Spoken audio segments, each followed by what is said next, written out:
Himpunan Mahasiswa Ekonomi 2022. Yang terhormat kepada Bapak Kiki Wijaya selaku pemateri pada pagi hari ini. Dan yang saya sayangi teman-teman peserta yang berbahagia.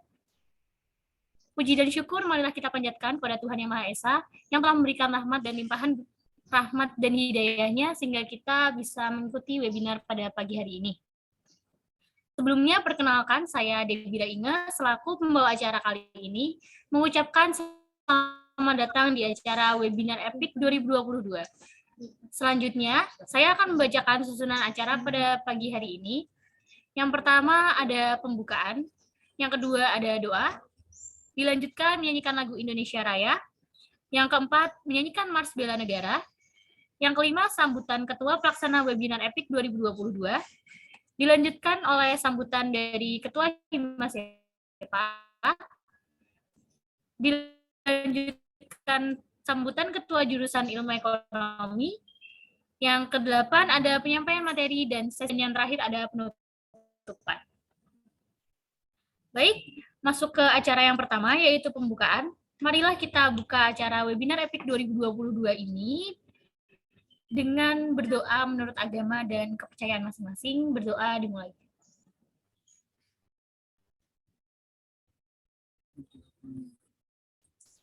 Berdoa cukup? Selanjutnya kita memasuki acara yang kedua yaitu menyanyikan lagu Indonesia Raya dan Mars Bela Negara. Kepada panitia,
Indonesiaku tercinta, persatuan dan kesatuan negara Republik Indonesia. Undang-Undang Dasar 45, Pancasila dasar negara. Seluruh rakyat wajib bela negara, song-song hari esok bangku sejahtera.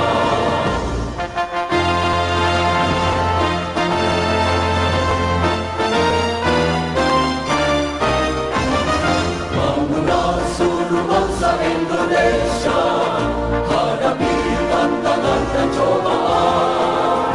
Raihlah cita-cita yang mulia, Indonesia makmur dan sentosa. Walau berbagai suku dan agama, ragam budaya serta golongan, satu untuk semua, semua untuk satu. Jaya Indonesiaku tercinta, persatuan dan kesatuan negara Republik Indonesia. Undang-Undang Dasar 45, Pancasila dasar negara. Seluruh rakyat wajib bela negara, song-song hari esok bangku sejahtera.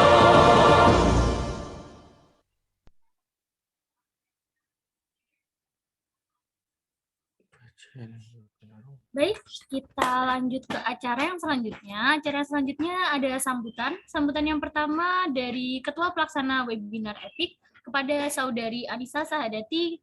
Waktu dan tempat saya persilakan. Baik, terima kasih MC untuk waktunya. Pertama-tama, Assalamualaikum warahmatullahi wabarakatuh. Om Swastiastu, Namo Buddhaya,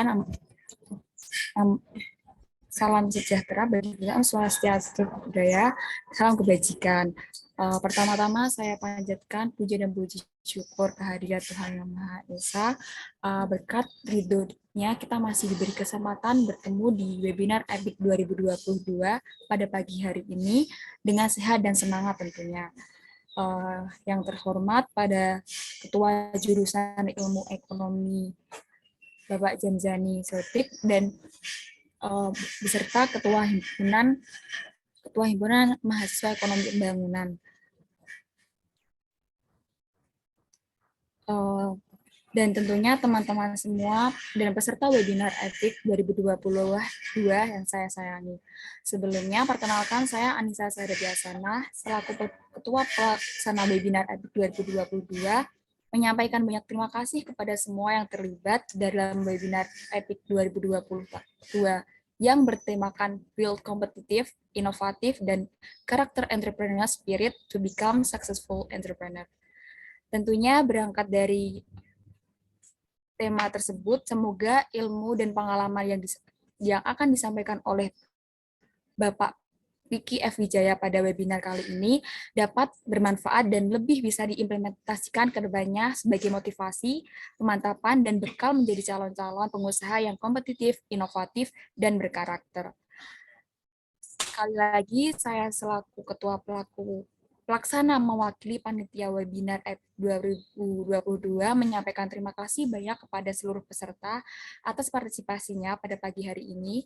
Bila dari Panitia ada kurangnya dalam mempersiapkan acara pada pagi hari ini, saya mewakili seluruh panitia memohon maaf. Semoga acara webinar ini dapat berjalan dengan lancar, serta semoga ilmu yang didapatkan dapat dimengerti dan diterapkan.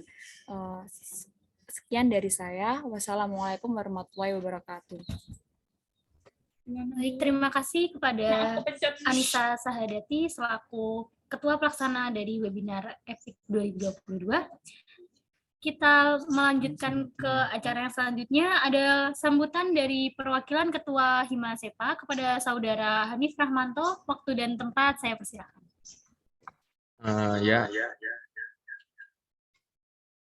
Assalamualaikum warahmatullahi wabarakatuh. Om Swastiastu, Namo Buddhaya, salam kebajikan bagi kita semua. Yang terhormat Bapak Jamzani Sodik dan yang terhormat juga Mas Kiki Wijaya. Lalu yang saya banggakan Mbak Anissa Sahadati, puja dan puji syukur mari kita panjatkan kepada Allah Subhanahu wa taala yang telah memberikan rahmat, hidayat dan kesehatan bagi kita semua agar kita bisa datang dan menghadiri acara webinar pada pagi hari ini. Sholawat serta salam tak lupa kita curahkan kepada Nabi Allah Muhammad Sallallahu Alaihi Wasallam, karena atas beliau kita masih dapat menikmati hidup dan dunia sampai hari ini. Pertama-tama di sini saya Hanif Rahmanto mewakili Ketua Himpunan Mahasiswa Program Studi Ekonomi Pembangunan, yaitu Mbak Aulia Tagia yang karena berhalangan hadir. Di sini saya ingin berterima kasih kepada Mas Kiki Wijaya yang sudah berkenan untuk mengisi webinar pada pagi hari ini. Lalu saya berterima kasih juga kepada para peserta yang berkenan dan sepertinya memiliki semangat untuk hadir dalam webinar pada pagi hari ini.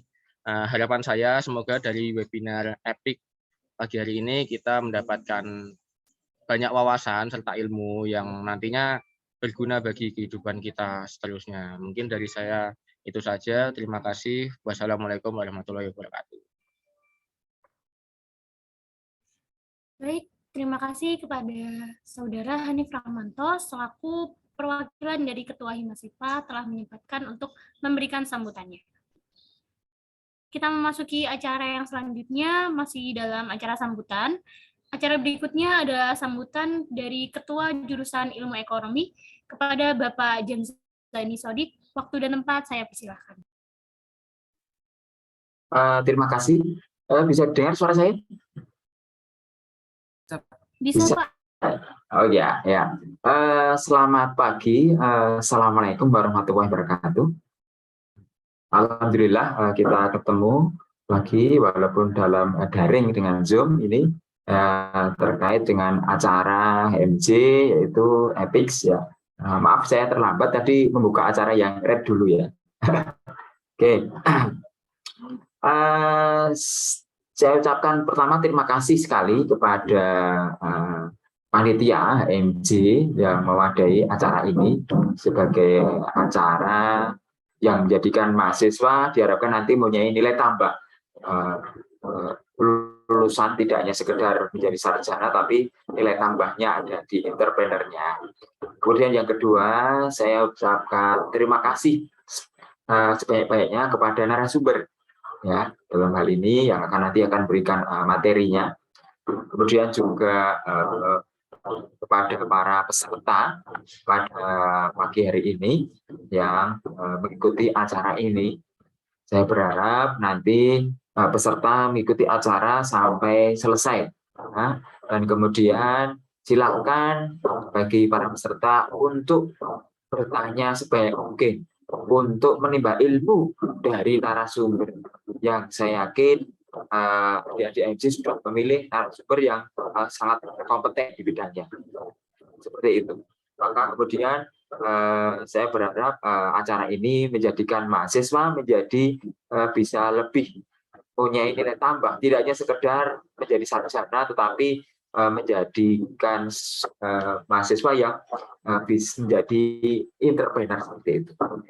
Oke, itu yang bisa saya sampaikan. Sekali lagi terima kasih kepada narasumber yang pada pagi hari ini bisa menyempatkan hadir untuk memberikan arahannya atau materinya. Kemudian kepada panitia yang HMJ terutama yang mengadakan acara ini, dan kemudian peserta yang bisa mengikuti walaupun harinya hari Sabtu Minggu. Ya, saya kira itu yang bisa saya berikan. Semoga sukses selalu dan tetap semangat. Ya, acara ini kita semoga bisa berjalan lancar. Ya. Dan mohon maaf saya tidak bisa mengikuti sampai selesai. Mohon maaf Pak narasumber, saya tidak bisa mengikuti sampai selesai seperti itu. Terima kasih. Assalamualaikum warahmatullahi wabarakatuh. Baik, terima kasih kepada Bapak Jamzani Sodik selaku Ketua Jurusan Ilmu Ekonomi karena telah memberikan sambutannya.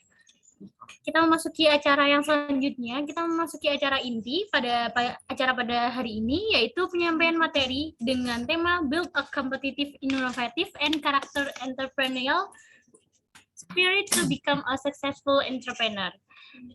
Jadi acara inti kali ini akan diisi langsung oleh Bapak Kiki Wijaya selaku pembicara pada pagi hari ini, dan akan dipandu oleh moderator kita, yaitu Cecilia Dea. Kepada Saudari Cecilia Dea dan Bapak Wijaya, waktu dan tempat kami persilahkan.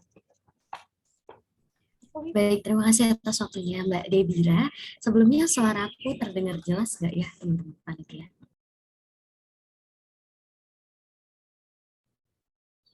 Mungkin salah satu bisa ada yang jawab, suaranya terdengar jelas.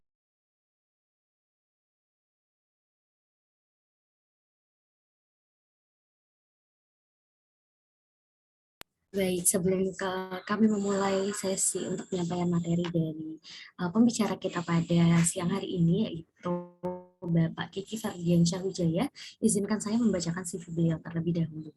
Jadi beliau adalah Bapak Kiki Ferdiansyah Wijaya yang lahir di Palembang 25 Agustus 1977.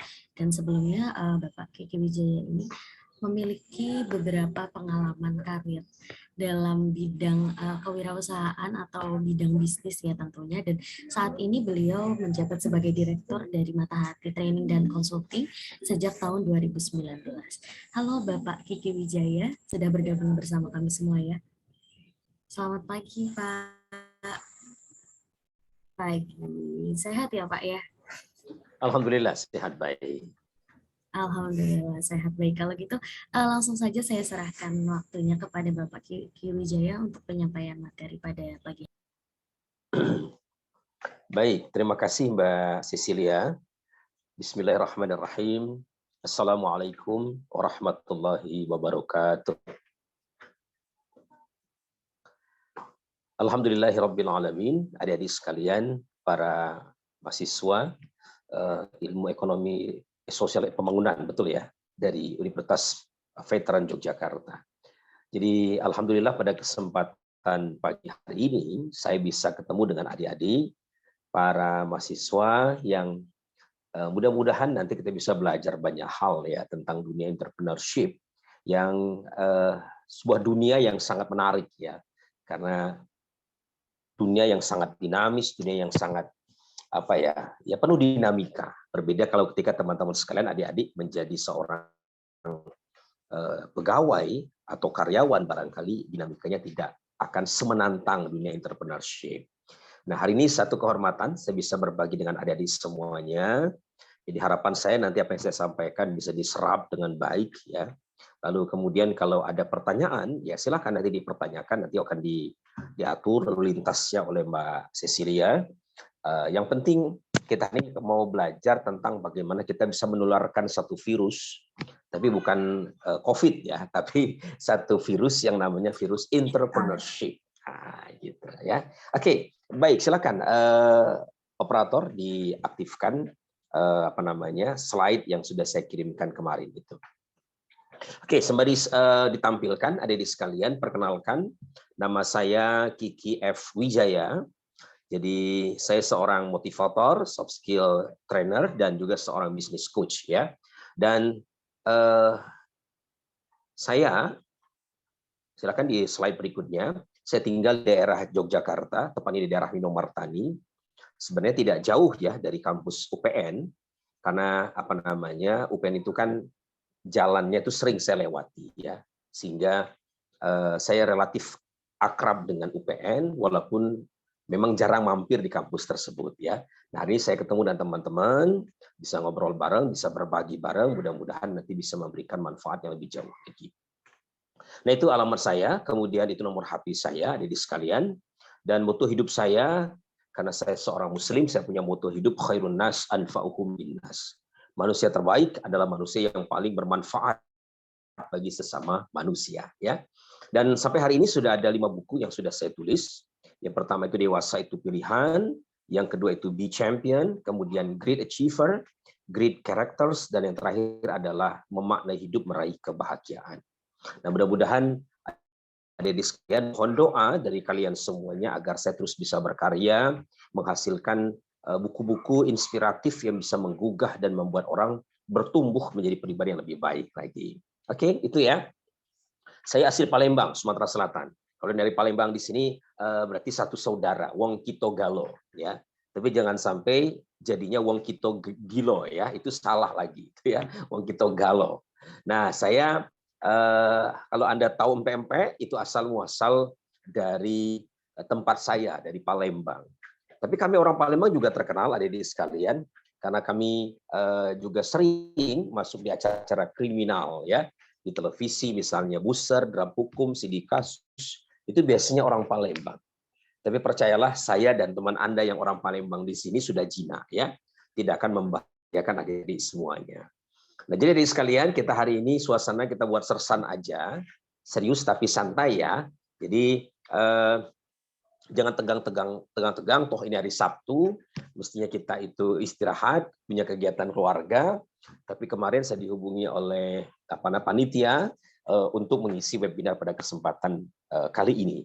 Nah, baik, kita mulai dari yang pertama. Saya beri judul topik saya pada kesempatan kali ini, adik-adik sekalian, karena temanya kan panjang banget tuh ya, yang diberikan oleh panitia. Ini saya sederhanakan jadi from zero to hero. Jadi bagaimana kita belajar jadi seorang yang zong, nol, yang menjadi orang yang seorang hero, seorang pahlawan. Nah, tentu makna pahlawan ini jangan selalu berpikir seorang yang berjasa besar bagi sebuah bangsa, menumpahkan darahnya, syahid di situ, bukan. Tapi siapapun kita yang memberikan nilai, memberikan manfaat bagi lingkungan kita, dalam subkultur terkecil, misalnya keluarga sekalipun, adik-adik sekalian, bagi saya itu adalah sebuah keluarga. Yuk kita lihat slide yang pertama. Adik-adik, mari kita lihat slide pertama ini. Ini slide yang sangat populer dari seorang tokoh motivator bidang kewirausahaan namanya Robert T. Kiyosaki. Ya, jadi dia mengatakan, secara umum, walaupun profesi kita ini beragam, berbeda-beda, tetapi kata beliau, kita bisa dikelompokkan menjadi 4 jenis. Ya, kalau sebelah kiri itu, ya, jumlahnya 95%. Yang pertama beliau sebut sebagai employee. Ya, employee itu sederhananya pegawai, karyawan, dan lain sebagainya.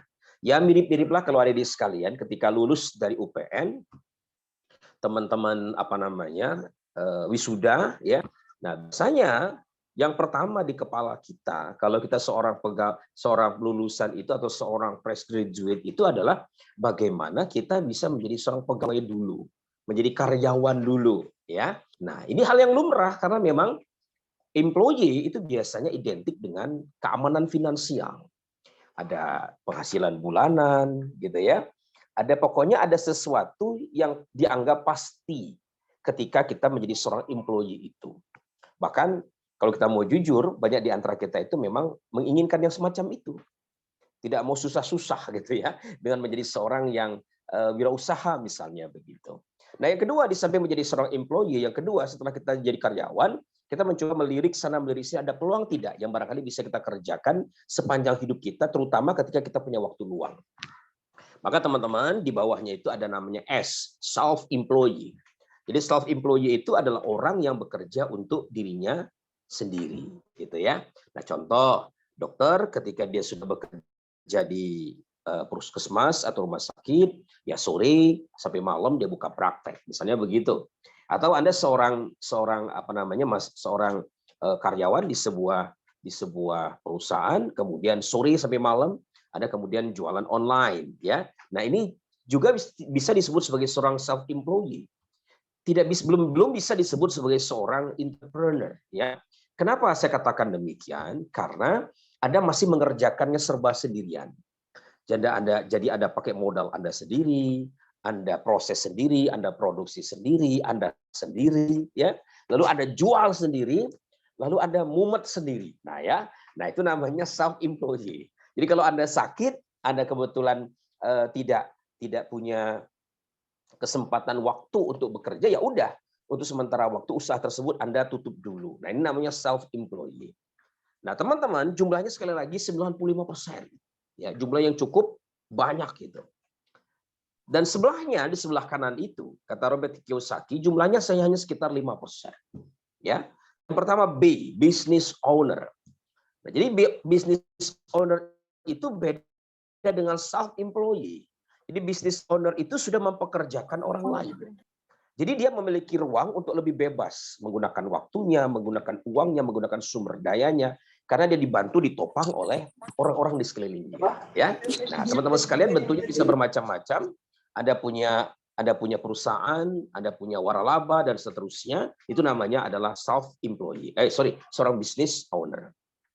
Nah, yang puncaknya adalah adik-adik sekalian, teman-teman adalah menjadi seorang investor. Ya, jadi investor ini orang yang betul-betul menggunakan uangnya, menanamkan uangnya di sebuah usaha, lalu kemudian bergeraklah usaha tersebut, dia mendapatkan dividen dari apa yang dia investasikan itu. Nah, mari kita bercermin, adik-adik sekalian, kita mau jadi yang mana? Sekali lagi saya sampaikan bahwa yang kiri itu, kata Robert Kiyosaki, hanya sampai pada titik keamanan finansial, financial security. Tapi kalau kita masuk ke wilayah sebelah kanan, insya Allah dengan pertolongan Allah, kita akan masuk ke dalam kategori financial freedom, kebebasan finansial, ya.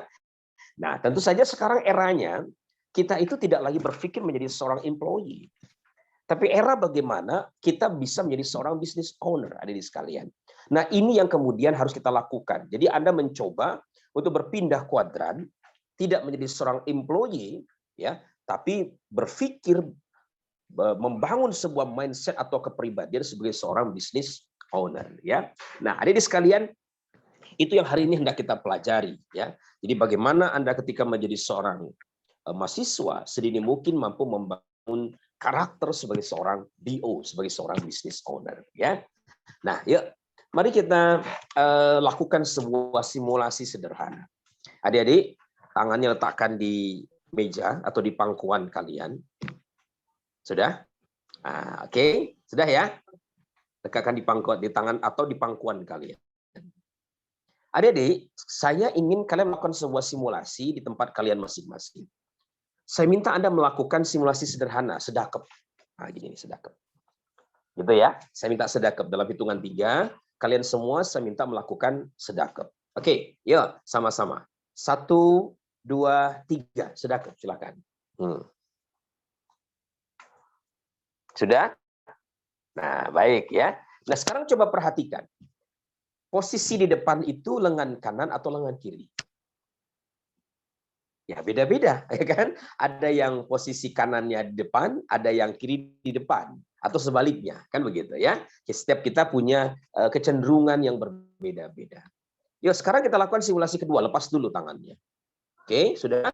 Nah, sekarang teman-teman, adik-adik, saya minta kalian melakukan simulasi kedua. Kalian sedekap lagi. Tapi kali ini kalian balik. Kalau biasanya kanan di depan, contoh begitu ya. Nah, sekarang ubah kanannya di belakang. Kalau biasa kiri di depan, coba kirinya di belakang. Begitu. Paham ya? Yuk, lepas dulu. 1, 2, 3. Oke, nah begini. Oke. Mbak Cecil sebagai moderator bisa diaktifkan dulu. Iya, Pak. Bagaimana perasaan Mbak Cecil ketika berpindah lengan ini? Agak aneh sih. Agak aneh. Iya. Sebelumnya lengan apa yang di depan Mbak Cecil? Yang di depan itu yang kiri, Pak. Semula kiri ya? Iya. Sekarang kanan. Sekarang kanan. Oke, baik ya. Terima kasih. Oke, silakan ditutup Mbak Cecil. Coba Mas Akmal. Halo Akmal. Iya. Akmal tadi yang pertama tadi lengan kanan atau kiri Akmal? Yang pertama? Kanan, Pak. Kanan. Yang kedua? Kiri ya? Kiri ya. Oke. Kalau Akmal apa perasaan yang Akmal rasakan ketika berpindah lengan tadi itu? Sama sih Pak, kayak aneh gitu, nggak biasa. Aneh. Oke, tidak biasa. Makasih Mas Akmal, silakan di mute kembali ya. Oke, adik-adik kita lakukan simulasi kedua. Tangannya begini, lihat saya semuanya. Nih, lihat saya begini tangannya. Sudah? Sudah ya? Nah, sekarang Pak Kiki minta kalian melakukan simulasi menyatukan dua tangan kalian kayak begini. Nah, cepat begini. Satukan ya. Yuk, lepas dulu. 1, 2, 3. Ya, lepas lagi. 1, 2, 3. Nah, sudah. Sekarang perhatikan. yang di depan, yang di atas, jempol kanan atau jempol kiri? Beda-beda, ya kan? Ada yang jempol kanan, ada yang jempol kiri. Mas Akmal, sebelahnya siapa temannya itu? Mas Akmal, temannya siapa sebelahnya? Frans, Mas. Pak. Frans, oke. Frans, di atas apa, Frans? Jempol Kiri. kanan apa kiri, Frans? Kiri, Pak. Kiri. Akmal, kalau Akmal? Sama, Pak. Kiri juga. Kanan, oke. Ya. Nah, jadi ternyata kita beda-beda ya. Kita berbeda-beda. Oke, adik-adik sekalian lepas dulu tangannya. Oke, yuk lihat Pak Kiki kembali. Tangannya begini. Lihat saya ini, begini. Sudah? Jempolnya gini kan. Lihat saya begini. Sudah? Kepalkan begini. Sudah, Dedek? Satukan kayak saya. Nah, itu dia. Ya, adik-adik, kenapa saya meminta Anda melakukan simulasi sederhana ini? Kita ini oleh Allah, oleh Tuhan, diberikan satu fungsi luar biasa namanya otak. Adik-adik, otak itu mirip sekali dengan dua kepalan tangan kita dijadikan satu. Berapa berat otak kita? Berat otak kita itu, adik-adik sekalian, silakan dilepaskan. Berat otak kita itu kalau yang perempuan hanya 1,3. Kalau yang laki-laki itu 1,5 kilogram. Ya, ringan ya. Tapi tahu nggak? Energi kita di tubuh kita ini sebagian besar itu diserap oleh otak kita. Hari ini adik-adik sekalian ikut seminar ini sebenarnya sudah mempekerjakan otaknya secara keras ya. Energinya besar. Makanya kalau Anda belajar itu biasanya setelah selesai baca buku, ikut seminar, ikut mata kuliah tertentu, Anda biasanya lapar, biasanya begitu ya. Karena kerja otak Anda itu luar biasa. Nah, perhatikan baik-baik. Otak itu ada dua belahan. Ada kanan, ada kiri. Belahan kanan, belahan kiri. Nah, Frans, tadi dia bilang apa tadi ya? Di atas tadi jempol kiri ya. Kiri ya Frans ya tadi ya. Kiri. Nah, Akmal itu jempol kanan. Ya. Nah, kalau Anda seperti Akmal, jempol kanan di atas, jempol kiri di bawah, maka Anda itu orang yang dominan otak belahan kiri lawannya. Jadi Akmal dan teman-teman itu biasanya orang yang dominan otak kiri. Yang sering disederhanakan menjadi orang yang dominan IQ-nya. IQ-nya ya. Biasanya bagaimana Pak Kiki? Biasanya pinter, ya pinter orangnya. Ya, terutama pinter ngapusi, hati-hati loh ya. Oke. Yang kedua biasanya orangnya penuh rencana. Ya, sayangnya saking banyaknya rencana nggak jalan satupun kadang-kadang gitu ya. Nah, yang ketiga biasanya orangnya itu sangat teratur, sangat rapi. Kalau Anda datang ke kos dia itu nggak ada tuh yang namanya berantakan, rapi, semuanya bersih ya, tertata dengan baik gitu. Nah, ya ini orang-orang yang seperti Akmal ini ya. Nah, cuma orang kayak Akmal ini kadang-kadang kalau berlebihan jadinya cenderung monoton, cenderung agak kaku ya. Nah, kemudian kalau cari pasangan hidup itu carinya yang perfect, yang sempurna gitu ya. Makanya jomblonya agak lama saja itu ya. Nah, jadi jomblo awet kayak orang kayak Akmal ini ya. Tapi saya percaya Akmal sih tidak, karena wajahnya ini wajah yang cukup menjual ya Mas Akmal ya. Nah, sebaliknya kalau Anda kayak Frans ya, Frans nih yang sebelahnya itu. Frans tadi kan jempol kiri di atas kan Frans tadi ya, di bawah kan kanan. Nah, Frans dan teman-teman yang lain itu berarti Anda itu orang dominan otak kanan. Ya, yang oleh Daniel Goleman adik-adik disebut sebagai orang yang cerdas emosionalnya. Gitu ya. Nah, ini sebenarnya secara potensial Frans dan yang teman-teman yang lain itu punya bakat jadi seorang entrepreneur. Kalau orang kayak Akmal ini itu ada kecenderungan jadi pegawai, tapi orang kayak Frans itu cenderung jadi entrepreneur itu. Apa ciri pribadinya? Biasanya orangnya romantis. Ya, romantis. Yang kedua biasanya setia dengan pasangannya. Biasanya loh ya, belum tentu setia banget gitu loh ya. Nah, karena setia itu bisa jadi artinya setiap tikungan ada di sekalian ya. Kemudian yang berikutnya lagi, yang ketiga biasanya orangnya sangat eksis di media sosial ya. Sehingga jangan heran kalau setengah jam sekali, 1 jam sekali, entah update status atau ganti foto profil begitu. Tapi orangnya fleksibel, pandai bergaul, pandai berinteraksi dan seterusnya. Cuma penyakitnya satu. Penyakitnya itu mereka ini seringkali kalau ngerjain apa-apa nggak tuntas. Ya, ini punya proyek nggak rampung, pindah yang kedua. Belum selesai, pindah lagi yang ketiga, gitu ya. Jadi kata orang itu dia tipologi pribadi yang anget-anget bakwan, kira-kira begitu ya. Jangan anget-anget bak tai ayam karena GGI ya. Anget-anget bakwan. Jadi orang yang kurang tuntas dalam bekerja itu. Nah, coba sekarang adik-adik kalau sudah clear, kita lakukan simulasi kedua lagi. Tangannya begini, yuk semuanya. Sudah? Nah ya, sekarang Pak Kiki meminta kalian melakukan sebuah simulasi berikutnya. Kalian balik. Kalau biasa yang di atas itu jempol kanan misalnya, yang di atas jempol kanan, itu Anda balik, yang jempol kanannya di bawah. Kalau biasa kiri di atas, coba kirinya di bawah, Anda balik. Paham ya? Yuk, sama-sama.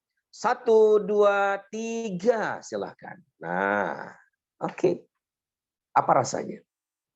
Pasti akan sama ya dengan yang pertama tadi, tidak enak, tidak nyaman, zuzah, zulib, dan zuzuzu yang lainnya itu. Kan begitu ya? Oke. Nah, kenapa saya mengatakan begitu? Kenapa saya meminta adik-adik melakukan sebuah simulasi sederhana tadi? Ya. Oke. Ina sudah diganti, Ina posisinya Mbak Ina. Mbak Ina bisa diaktifkan dulu.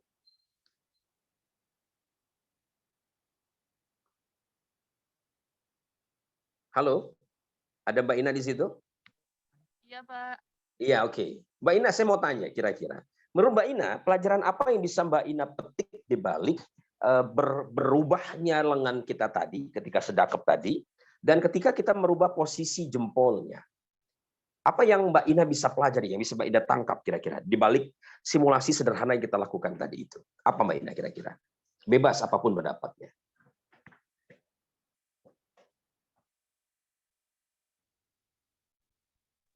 Mungkin lebih ke kalau misal kita melakukan hal-hal yang tidak biasa itu kaget sih, Pak. Oke, ada lagi?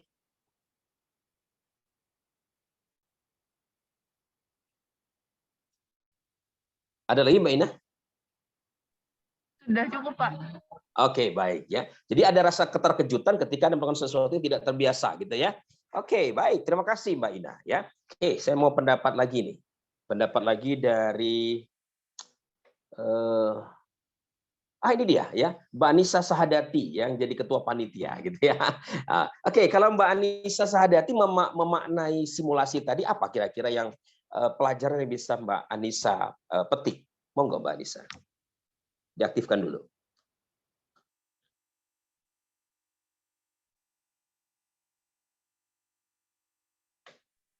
Kalau dari saya itu kayak buat merubah dari yang kanan ke atas buat ke kiri ke atas tuh masih agak susah gitu loh, agak kurang.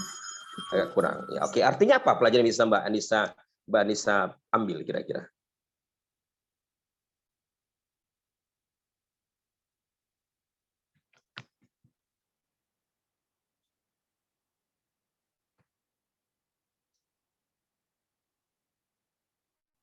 Ada Mbak Anissa?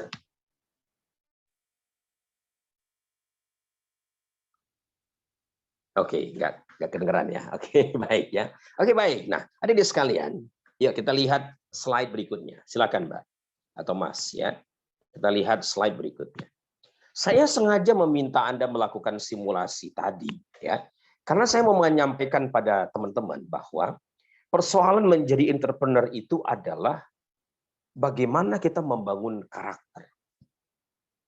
Nah, ketika kita melakukan sebuah karakter, membentuk karakter yang baru, maka kayak Mbak Anissa sampaikan tadi, kayak Ina sampaikan tadi, rasanya itu agak terkejut, Pak, agak janggal, dan lain sebagainya. Kan begitu toh yang Anda sampaikan itu?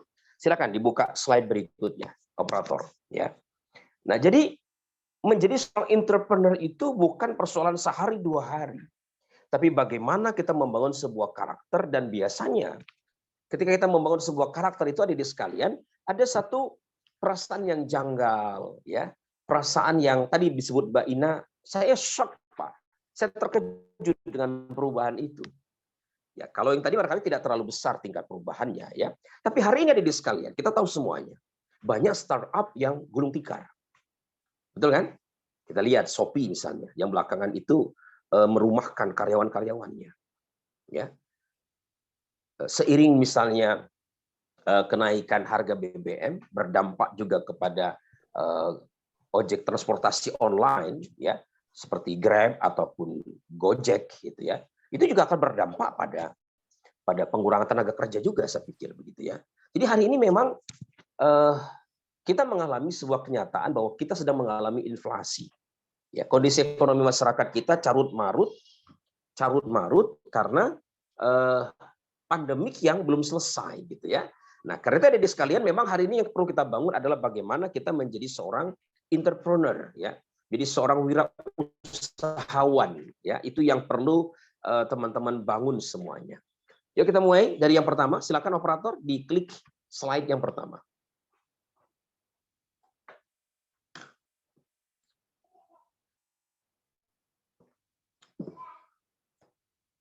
Silakan Mas Akmal.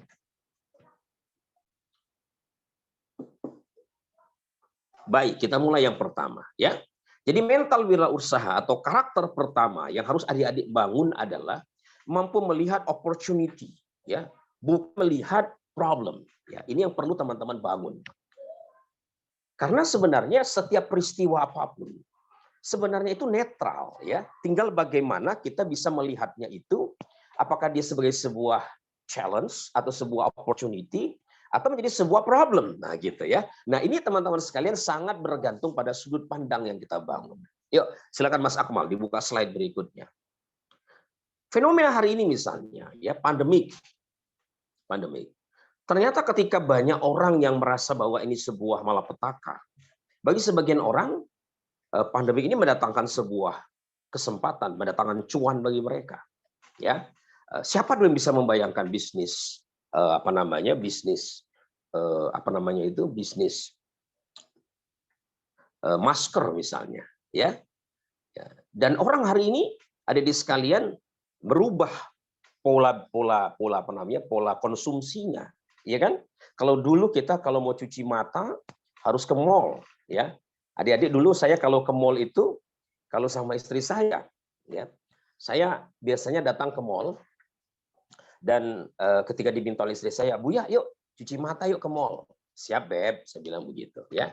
Saya sudah mengatakan begitu sama istri saya, "Siap, Beb," ya. Adik-adik mohon maaf saya bukan berarti sok romantis ya. Tapi saya memang memanggil istri saya itu Beb, ya. Di HP saya itu tulisannya Ayang Beb, sampai anak-anak saya ketawa gitu ya. Buya ini manggil istrinya kok Ayang Beb. Dan saya suka menyapa istri saya kalau nggak Ayang Beb itu Honey gitu ya. Istri saya menyapa saya Buya. "Buya, ayo cuci mata yuk kita ke mall." Saya bilang, "Oke, Beb," gitu ya. Nah, tapi begitu kita turun dari mobil misalnya, ya, teman-teman. Saya tahu tuh, saat itu dompet saya terancam.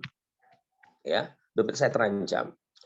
Nah, supaya dompet saya aman, ya, maka teman-teman biasanya strategi saya itu saya pegang tangan istri saya dekatkan ke pinggang saya kekep kuat-kuat, lalu saya berjalan cepat-cepat tadi di sekalian. Tidak banyak toleh kanan toleh kiri. Alhamdulillah dengan cara semacam ini dompet saya aman tadi di sekalian, ya. Nah, tetapi itu kan dulu ya, itu dulu ya. Hari ini emak-emak zaman now tidak lagi belanja lewat cara semacam itu, ya. Istri saya itu kalau pulang dari ngajar, kebetulan guru istri saya, adik-adik sekalian, itu biasanya pertama dilihat biasanya adalah Instagram yang itu menawarkan promo apa hari ini, produk apa yang ada gitu ya. Dan dia sangat sensitif dengan promo 11, 22, 33 ya. Maka jangan heran kalau Senin sore kedatangan Shopee, Selasa Bukalapak, Rabu yang datang Lazada, Kamisnya Tokopedia gitu ya. Nah, jadi mama zaman now itu melihatnya lewat cara semacam itu. Nah, ini menjadi semacam opportunity juga ketika pandemi kemarin terjadi, maka di sekalian terjadi perubahan konsumsi masyarakat. Nah, tapi lepas dari itu yang pertama, ketika kalian menjadi seorang wirausaha, kalian harus memperhatikan ini. Ya. Jadi mulailah sedini mungkin memiliki sebuah ide usaha, ide bisnis. Cuma ide bisnis itu harus ada 2 syaratnya yang harus kalian perhatikan baik-baik. Ya, pertama, ide bisnis itu sesuatu yang dibutuhkan oleh pasar. Dia harus mendatangkan profitability, dia harus menguntungkan. Ya, nggak bisa bisnis itu harus mendatangkan keuntungan. Keuntungan harus memberikan dampak ekonomis terhadap kita. Karena bagaimana dia akan bertumbuh kan kalau dia tidak mendatangkan itu semuanya. Nah, maka jangan heran kalau di masyarakat itu adik-adik ketika masih belia, masih mahasiswa itu mulai belajar berbisnis. Biasanya bisnis musiman. Ya kan?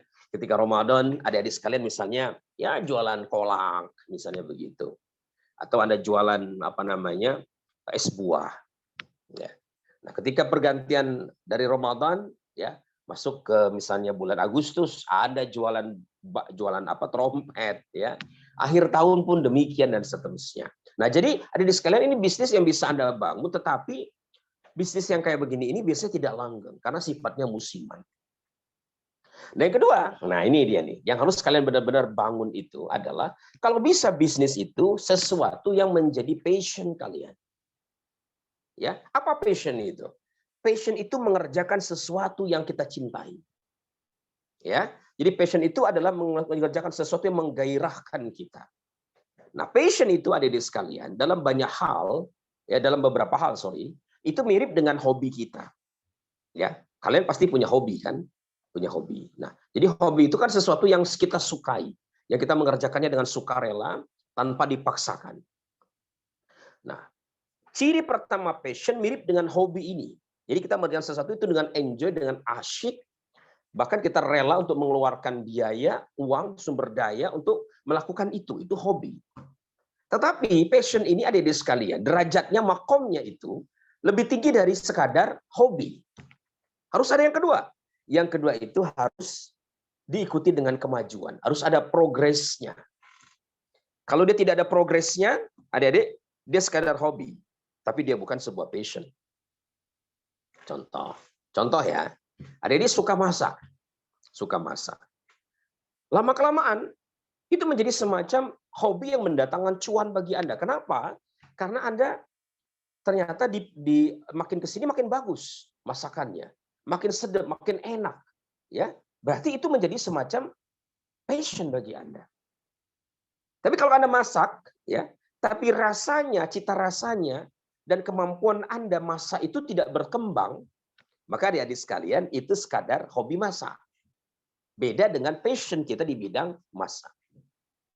Tapi ada syarat ketiga, nih ya, syarat ketiga. Dia harus diikuti dengan pengakuan pihak luar. Misalnya teman kita, misalnya customer kita, itu mengakui bahwa kita memang enak masakannya. Ya, bahkan mereka menjadi pelanggan loyal bagi Anda. Nah, maka itu berarti dia sudah betul clear menjadi passion Anda. Tapi kalau 3 hal tadi, ya atau 2 hal belakangan tidak dipenuhi, maka dia sekadar sebuah ide yang menjadi hobi, tetapi tidak menjadi sebuah passion. Nah, kalau 2 hal ini bisa disatukan, digabungkan adik-adik sekalian, maka insya Allah dia akan mendatangkan kemakmuran, kesejahteraan bagi teman-teman semuanya. Ya, yuk kita mulai selanjutnya ke slide berikutnya. Silakan Mas Akmal.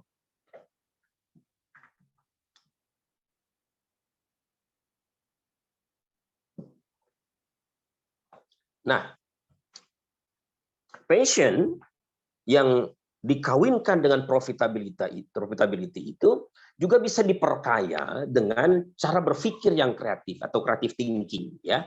Nah, mungkin ada sekalian karena kuliah di ekonomi sudah akrab lah dengan akronim ATM, amati, tiru, modifikasi, ya.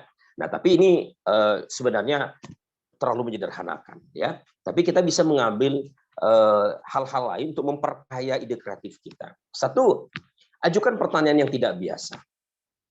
Ya, bagaimana mungkinkah, apa bisa gitu ya.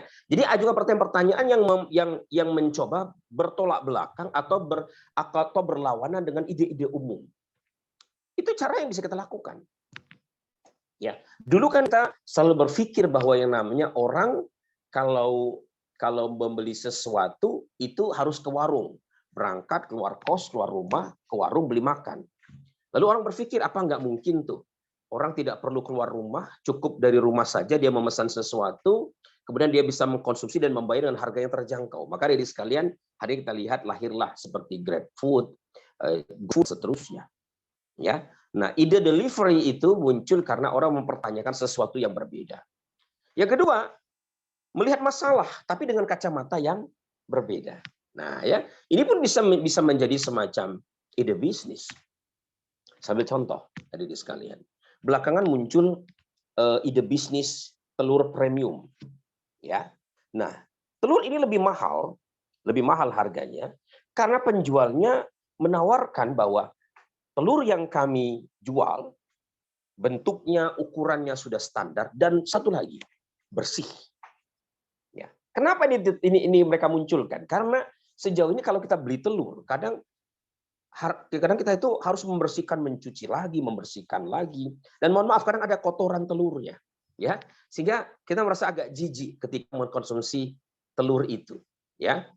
Nah, teman-teman sekalian, terima kasih atas waktunya, ya. Itu bisa menjadi semacam ide juga, ya, ide juga. Saya pernah ketemu dengan seorang anak muda, dia kuliah, sembari dia kuliah dia jual bawang goreng. Jadi sekalian, bawang goreng, ya. Dan yang menjadi keunggulan produk dia itu bawang goreng dia ini, bawang goreng yang sifatnya itu crispy. Anak saya itu di rumah senang sekali makan bawang goreng, ya. Tapi bawang goreng yang crispy, bawang goreng yang kriuk-kriuk, gitu, ya. Karena selama ini ketika dia makan bawang goreng itu tidak seperti itu. Nah, kemudian yang ketiga, mencari solusi yang tidak biasa, ya. Jadi jangan berpikir hal yang biasa-biasa aja. Kalau Anda kepengen jadi menemukan ide bisnis yang powerful, kuncinya harus mencari solusi yang tidak biasa. Ya. Maka kalau 3 hal ini Anda lakukan, maka Anda sudah masuk pada tahap pertama. Anda menemukan ide bisnis yang brilian, ada di sekalian. Yuk, Mas Akmal, kita buka yang berikutnya.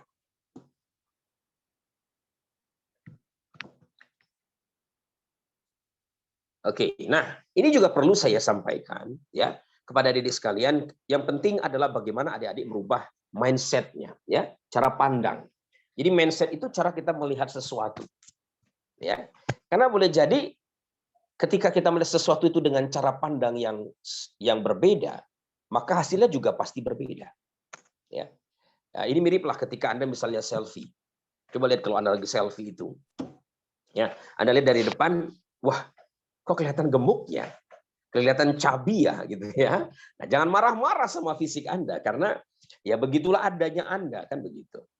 Nah, ketika itu apa yang harus dilakukan? Ya, yang paling sederhana, Anda mencoba merubah posisi angle HP Anda itu kan.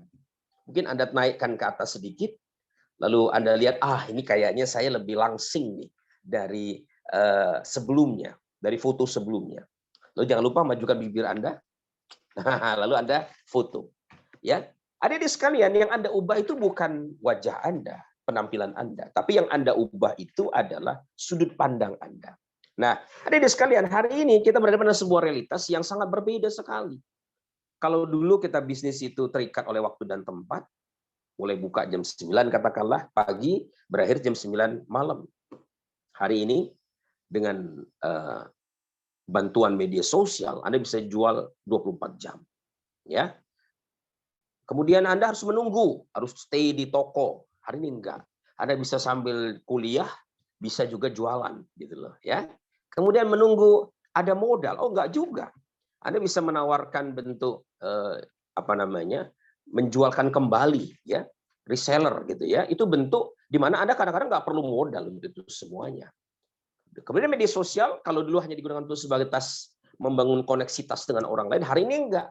Media sosial sebagai bagian dari sarana bisnis Anda dan lain sebagainya, ya. Ya, silakan Mas Akmal dibuka ke slide berikutnya. Intinya adik sekalian, kita berada di sebuah realitas atau dunia yang sempit, sebuah kampung global, ya, kita terhubung dengan orang-orang di berbagai lini, berbagai daerah geografis yang demikian luas menjadi demikian sempit dengan adanya ledakan informasi, terutama melalui media sosial. Jadi ini sebuah opportunity bagi Anda bahwa Anda bisa menjadi seorang entrepreneur dimanapun, kapanpun, dan pada usia berapapun. Nah, tapi jangan lupa Untuk yang kedua, Anda harus membangun semacam visi, ya. Dan visi Anda itu haruslah sesuatu yang besar dan bermakna. Yuk kita lihat Mas Akmal. Ya. Pertama, di slide berikutnya, silakan Mas Akmal dibuka, dipencet ya. Oke. Yang pertama ada di sekalian, ketika Anda sudah menemukan ide bisnis, ya apapun ide bisnis Anda itu, ya. Yang pertama adalah ketika Anda menjadi seorang entrepreneur, yang perlu saya tegaskan adalah jangan pernah memandang bisnis itu atau usaha yang Anda geluti sebagai sebuah tugas. Kenapa? Karena tugas itu asosiasinya beban.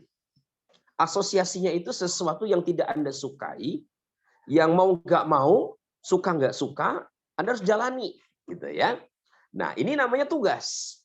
Tugas ya. Nah, mungkin Anda selama ini kepengen cari uang tambahan, kemudian ya bantu keluarga, lalu Anda ya buka usaha dan untuk meringankan beban orang tua Anda. It's okay, bagus itu ya. Tapi kalau kerangka berpikirnya berhenti di situ, maka adik-adik sekalian Anda tidak menemukan kenikmatan atau kebahagiaan di dalam Anda menjalankan bisnis itu. So, bagaimana supaya itu menjadi sesuatu yang menggembirakan, yang membahagiakan? Yang kedua, nih, lihat di situ. Lihatlah proses menjadi wirausaha itu sebagai momentum Anda untuk belajar. Ya. Jadi Anda belajar tuh, Anda belajar bagaimana mengemas produk, bagaimana membuat produk yang bagus, bagaimana berinteraksi dengan customer, bagaimana menghadapi komplain, bagaimana merencanakan keuangan bisnis Anda dan seterusnya. Anda nikmati aja prosesnya itu, jangan berkutat pada hasil ya. Walaupun dikatakan di judulnya kepengen menjadi seorang entrepreneur yang sukses, tetapi yang paling penting tidak hanya hasil. Bagi saya lebih penting sudah adalah prosesnya. Ya, prosesnya adik-adik sekalian. Karena ketika proses itu kita terus pelajari, kita perbaiki, kita sempurnakan, maka persoalan kemudian bisnis itu akan mendatangkan keuntungan, itu adalah hasil akhirnya. Tapi yang paling penting lagi di atas itu lihat di situ, ya. Bagaimana Anda memandang bisnis itu tidak semata-mata sebuah proses belajar. Tapi lebih bagus lagi kalau Anda berbisnis itu bagian dari panggilan jiwa Anda. Ya. Nah, bagaimana caranya? Anda harus menemukan bahwa apa yang Anda jalankan itu sebuah bisnis yang bermanfaat bagi orang lain. Kan repot tuh kalau Anda berbisnis pada sebuah produk yang jelas tidak memberi manfaat, ya. Justru mendatangkan mudarat bagi lingkungan Anda. Ada cerita sedikit tuh. Ada ustadz ditanya seorang jamaahnya, ya. Ustadz, saya bekerja di sebuah perusahaan pembuatan minuman keras, Ustadz. Tapi kami setiap Jumat ada pengajian di masjid kantor. Kami punya masjid namanya Masjid Albir, Pak Ustadz. Ya, di setiap produk botol kami, Pak Ustadz, tidak hanya itu. Di setiap produk botol yang kami produksi itu ada bahasa Arabnya, alkohol, Pak Ustadz. Kira-kira begitu. Ya, nah gimana Pak Ustadz? Apa yang saya bawa ini kira-kira haram atau halal kira-kira? Nah tentu saja adik-adik sekalian, jawaban yang paling pasti dalam kacamata agama itu sesuatu yang diharamkan. Tapi lepas dari itu bagi saya, bisnis yang kayak begitu itu tidak pernah memberikan, tidak akan menemukan makna spiritual karena dia secara produknya saja sudah bermasalah, ya kan? Nah jadi usahakan usaha kita itu harus memberikan value, memberikan nilai bagi orang lain. Yuk silakan di slide berikutnya. Tapi ketika Anda bicara tentang pencapaian-pencapaian dalam sebuah bisnis, tujuan tadi itu yang sifatnya abstrak itu harus diturunkan menjadi semacam target. Ya, nah target itu ada di sekalian, lewatin aja slide ini, Mas Mbak, dilewatin aja, langsung melompat ke slide berikutnya itu. Nah, kalau kita bicara target, ya berarti harus bicara tentang minimal 5 hal. Ya, target itu harus spesifik, harus measurable, harus terukur, ya, harus juga achievable. Kemudian dia harus relevan dan dia harus time bound atau time oriented. Maka disingkat SMART. Ya, dalam setahun tuh saya kepengen melayani 3.000 customer. Nah, it's okay. Itu sesuatu yang luar biasa. Kalau adik bisa melakukannya sesuatu yang sangat luar biasa. Ya, nah maka adik sekalian harus spesifik, harus terukur juga. Jadi saya katakan 3.000 customer, ya. Atau saya punya target setiap bulannya itu ada pemasukan di bisnis saya ini paling tidak sekitar 15 juta, 10 juta. Nah, itu target-target yang sifatnya keterukuran, ya. Tapi harus menantang. Jangan terlampau rendah, jangan pula terlampau tinggi, ya. Karena kalau terlampau tinggi Anda akan frustasi, kalau terlampau rendah Anda menjadi tidak tersemangati.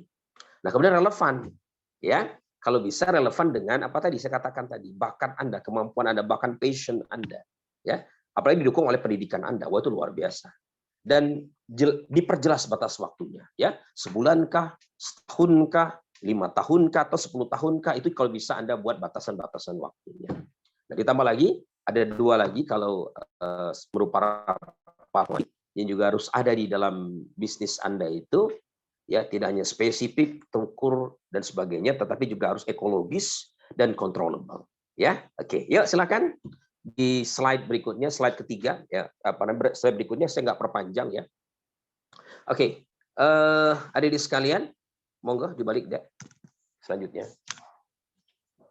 Nah, yang ketiga, nah ini karakter yang harus teman-teman bangun itu adalah harus tekun, harus pantang menyerah, ya.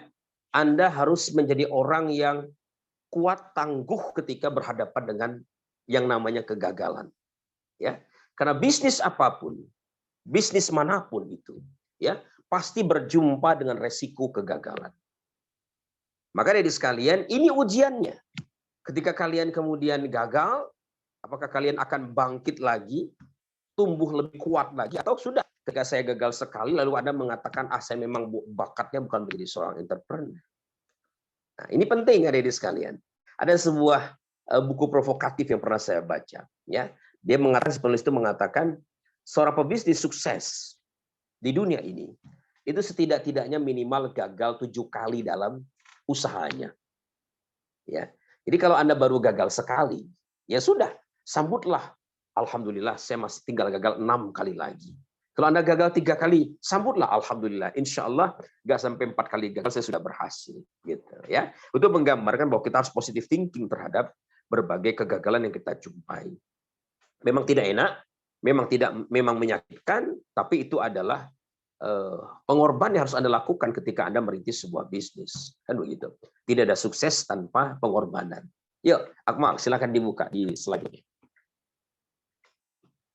Nah, slide berikutnya silakan. Ya. Adik-adik, saya mengenalkan ini tadi itu, ya. Banyak orang, apakah dia di bidang akademisi, apakah dia seorang atlet, ya, itu tidak memiliki apa yang disebut oleh Angela Lee Duckworth sebagai greed, ya. Nah, greed ini makin penting, terutama ketika Anda itu menjadi seorang entrepreneur. Kuncinya 2 tadi, ya. Very high patience and very high perseverance to attain long-term goal, ya. Jadi ada 2 hal yang harus Anda miliki. Setelah saya katakan patient, perseverance. Perseverance itu ketekunan, ya. Tidak bisa. Kalau Anda yang jadi seorang wirausaha itu modalnya Anda harus punya passion itu, lalu Anda kemudian memiliki perseverance. Anda harus tekun dengan apa yang Anda jalankan itu. Makanya kalau Anda punya bisnis, adik-adik sekalian, ujian pertamanya di 2 tahun pertama. Kalau di 2 tahun pertama Anda bisa survive, insya Allah bisnis Anda akan tumbuh, akan growing, ya. Tapi kalau 2 tahun pertama Anda gagal mempertahankan itu, ya udah dia akan decline, ya. 2 tahun pertama. Nah, untuk menentukan apakah dia akan decline ataukah dia akan growing, itu sangat ditentukan oleh greed ini tadi itu. Ya, dibuka Mas Akmal di slide berikutnya. Ya. Oke. Ya, lewatin aja Mas Akmal. Sudah saya singgung tadi itu. Ya. Yang penting ada di sekalian, ya. Passion sudah saya bahas juga, silakan dibuka aja, dilewatin Mas. Passion sudah saya lewat, tadi sudah saya sampaikan, ya. Yuk, di slide berikutnya lagi, sudah saya singgung tadi ini. Nah, ini dia nih, ya. Ketika passion itu ada di dalam diri Anda, jangan lupa perseverance tadi, ya. Nah, jadi Anda dituntut untuk selalu menyempurnakan produk Anda. Anda harus selalu menyempurnakan jasa Anda. Nah, maka disinilah Anda akan bertemu dengan ide yang disampaikan oleh Anders Ericsson, seorang pakar seorang peneliti atau akademisi yang meneliti tentang bagaimana orang-orang yang kampium, orang-orang yang par excellent, orang-orang yang expert di bidangnya. Ya, Anda mungkin pernah mengenal istilah aturan 10.000 jam. Tapi ternyata kata Anders Ericsson, dia meneliti orang-orang yang terhebat pada bidangnya itu. Mereka orang-orang yang hebat itu melatih diri mereka, menyempurnakan apa yang mereka kerjakan itu 60 jam selama seminggu atau 9 jam selama sehari, dilakukan selama 10 tahun, kalau di total sebanyak 31.200 jam. Wow, coba bayangin ya. Untuk jadi orang yang betul-betul hebat, yang wow itu diperlukan waktu sedemikian lama. Nah, sama halnya dengan bisnis Anda, ya. Bisnis Anda itu butuh ketekunan semacam itu, adik-adik sekalian. Yuk, Mas Akmal, dibuka di slide berikutnya. Ya. Cuma jangan pernah membayangkan bahwa bisnis itu akan semenakutkan tadi itu, ya. Nah, yang penting adalah Anda berani menghadapi, memiliki tantangan. Selalu menyempurnakan produk Anda, menyempurnakan jasa Anda. Karena sekali lagi saya sampaikan, adik-adik sekalian, bisnis itu akan sustainable kalau dia itu kuat di aspek produk, ya, di aspek produk dan di aspek service, ya. Itu dua hal yang harus Anda jaga baik-baik, ya. Tidak ada bisnis yang sustainable tanpa kemudian memperhatikan dua aspek itu. Produknya kuat, servisnya oke. Tidak ada, ya. Dua hal ini harus Anda kawinkan kalau Anda ingin membangun bisnis yang sustainable, bisnis yang bertumbuh. Ya, oke. Silakan, Mas. Nah, untuk itu harus menciptakan yang namanya tantangan. Nah, di slide tadi itu dikenal dengan istilahnya zona Goldilocks tadi itu, ya. Jadi Anda harus menciptakan tantangan yang berada pada level moderat. Nah, tetapi itu harus dilakukan dengan suasana yang bagaimana? Suasana yang bahagia. Nah, disinilah kita akan berkenalan dengan seorang tokoh namanya Mihaly Csikszentmihalyi, adik-adik, yang mengenalkan istilah flow. Jadi orang itu akan menjadi hebat kalau dia sering memasuki zona flow. Ya. Nah, ini zona flow itu apa sih? Zona flow itu zona seperti ketika Anda masih belia, masih SD, masih TK lagi main-main. Coba ingat kembali, ketika Anda lagi main-main sama teman Anda di kampung atau di perumahan Anda itu. Satu sore Anda dipanggil oleh bapak ibu Anda. Le, Do, pulang ke rumah, mandi. Ya, apa jawaban Anda? Pasti jawabannya itu entar, gosek, dan seterusnya. Iya kan? Nah, kenapa adik-adik sekalian? Karena Anda merasa terganggu dengan interupsi orang tua Anda itu. Jarang sekali kan, yang langsung kemudian pulang ke rumah, langsung masuk kamar mandi, lalu mandi. Tidak ada. Biasanya jarang sekali. Nah, kenapa kita merasa begitu? Karena kita sedang memasuki zona flow. Kita terganggu, terinterupsi dengan permintaan orang tua kita itu. Ya. Nah, ya, silakan Mas Akmal dibuka ke slide berikutnya. Sama dengan bisnis. Kenapa Pak Kim mengatakan perlunya passion? Ya, perlunya passion karena passion itu membuat Anda menikmati apa yang sedang Anda kerjakan. Termasuk ketika Anda berjumpa dengan kegagalan. Tengok tuh anak-anak yang belia, ya, ponakan Anda atau Anda ketika masih belia itu, ketika gagal, apakah Anda tidak berani mencoba lagi? Kan tidak. Anda terus bangkit mencoba untuk belajar menyempurnakan kembali. Nah, lebih jauh ternyata Anda bisa bangkit atau justru Anda terjerembab dan terpuruk dan tidak bangkit kembali. Ya, ada ini itu tergantung pada bagaimana Anda berpikir tentang kegagalan itu. Lihat di slide itu. Nah, orang optimis dia melihat kegagalan itu sifatnya permanen. Ya, ibarat garis grafik itu dia menganggap ya udah dia akan turun selamanya. Tapi orang yang optimis dia menganggap itu sesuatu yang sifatnya insidental, tidak permanen. Yang kedua, orang yang pesimis senangnya memperluas. Kalau dia sudah gagal di satu dimensi kehidupan, dia menganggap saya juga akan gagal nih di bidang yang lainnya. Ya udah, akhirnya dia gagal betulan. Ya, tapi orang yang memiliki jiwa optimis tidak begitu. Dia membatasi, mengkarantina kegagalan itu tidak meluas kepada bidang-bidang yang lain. Nah, yang ketiga tuh lihat di situ. Orang yang pesimis itu selalu bahasa kita tuh baperan gitu loh. Ya, ketika dia gagal itu menganggap bahwa sayalah sumber kegagalan itu. It's okay, tapi juga harus objektif juga. Karena kita gagal itu bukan karena persoalan kita juga, tapi ada faktor-faktor eksternal di luar sana. Contoh nih, kita buka sebuah usaha di sebuah toko, tokonya itu di sebuah jalan besar dan jalannya itu kebetulan sangat sering terjadi perbaikan-perbaikan. Sehingga tutup jalan selama berbulan-bulan. Coba bayangin, ya, usaha mana yang bisa bertahan dalam situasi kayak begitu kan? Apalagi kalau dia baru memulai. Maka itu faktornya eksternal, bukan karena faktor internal gitu ya. Oke, paham adik-adik sekalian ya. Jadi ketika Anda gagal itu, lihatlah sebagai sebuah peristiwa yang sifatnya sementara, jangan dibesar-besarin, dan yang ketiga, objektiflah. Jangan kemudian selalu menyalahkan diri sendiri, kita tengok faktor-faktor di luar yang mempengaruhi kegagalan kita itu. Oke, yang terakhir, di slide berikutnya, silakan Mas Akmal. Kita akan lebih banyak diskusi, mudah-mudahan ya. Oke, nah ini yang sebelum saya sampaikan. Setelah Anda membangun apa yang tadi saya sampaikan, 3 hal yang sudah saya bangun itu sikap mental semuanya. Jangan lupa yang sangat penting dan tidak boleh kalian abaikan adalah produk quality dan service. Yuk dibuka. Ya. Coba kalau saya tanya misalnya motor, merek apa yang ada di benak Anda? Saya berani bertaruh Honda. Ya kan? Kalau saya tanya mie instan, apa yang ada di benak Anda? Mungkin Indomie, mungkin Supermie atau mie sedap gitu ya. Nah, tapi sekali lagi kenapa Anda menyebut merek-merek yang tadi saya singgung? Karena kita tahu merek-merek itu produknya bagus. Produknya bagus, ya. Nah, bagusnya produk itu ternyata ditentukan oleh beberapa faktor ada di sekalian. Yuk kita lihat itu. Yang pertama performance, tampilan. Ya, kita bicara sesuatu produk itu harus tampilan dulu. Kemasannya oke. Yang kedua durability. Daya tahannya lama. Ya, bukan sesuatu yang cepat rusak. Ya. Tapi beda loh ya kalau konteksnya itu Anda menjual produk misalnya makanan basah. Ya tentu nggak bisa bertahan terlalu lama ya. Tapi secara umum kalau kita jual sebuah produk ya di luar food tentu saja kita melihat sisi durability-nya, keawetannya. Yang ketiga feature-nya.